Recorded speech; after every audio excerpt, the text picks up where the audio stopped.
everyone! Today I wanted to explain how I was able to use my phone while I was in Japan, as I got a couple questions on it. So the first thing you need when you want to use your phone in Japan is an unlocked phone. If you have a phone locked to your carrier in whatever country you live in, it will not work. So prior to traveling, I ordered a rental SIM card from CDJapan.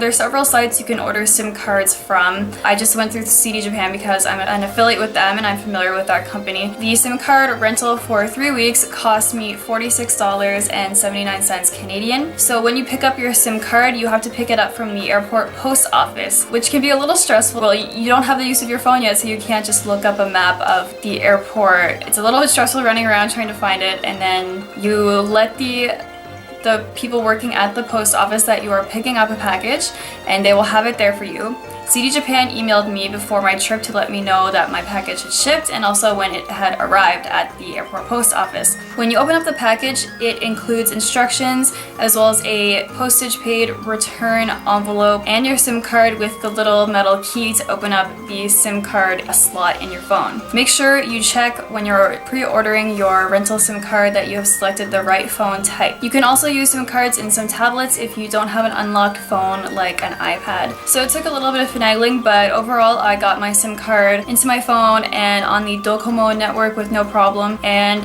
it ended up being extremely convenient. I had a signal pretty much everywhere I went throughout Japan between Tokyo, Osaka, and Kyoto. I didn't go up anywhere extremely rural, I wasn't up in the mountains or anything like that, but I've heard Japan has very good cell coverage, so I didn't have any problems with that at all. On top of that, I was able to use two very useful apps multiple times a day that I absolutely needed to get around, and I have no idea how people get around Japan without using these apps. So the first one is Google Maps, and I use that every single day to find out which trains I should get on. All I did was enter in the location I wanted to get to, and then my phone would find my location. You guys probably know how to use Google Maps.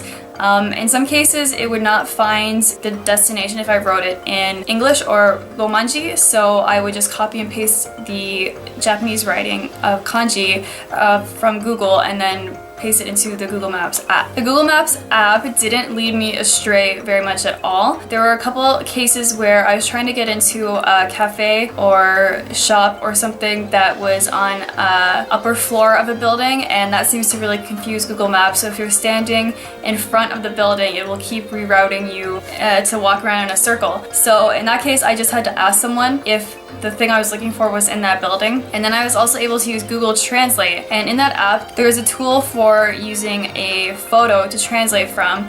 So if there was a kanji that I didn't understand, I would just take a photo of it with my phone, and then you highlight it on the screen and the app will translate it for you, and that was so useful so many times. I can't even tell you. I used it to translate signs, I used it to translate menus. So at the end of your rental period, you have to mail the SIM card back. It's not one that you have purchased. So make sure you keep the return envelope that you got at the beginning of your trip. So when I got to the airport to leave Japan, I just took the SIM card back out, put it back in the little envelope that it came in, put the envelope into the return envelope, and brought it to the post office in the airport, which I knew where it was already because I found it on my way in. The whole process was pretty much painless. It worked amazingly well, and I can highly recommend it. I'm so happy that I have an unlocked phone and I can use this while traveling. It was so useful. If you have any questions, let me know in the comments down below. I will do my best to answer them. And thank you guys for watching, and I will see you in the next video. Very expensive. I think if you're only going for a week, or if you'd only like to buy the pass for 1 week, it would definitely be worth it. If not for the bullet train, just for the convenience of having this pass. So when you're in JR stations, you can get through the gates by just showing the gate guards your pass. And I found that was so much more convenient than having to go to the ticket machines and figure out which tickets I would need, which I did do a couple of times because I went off the JR lines, but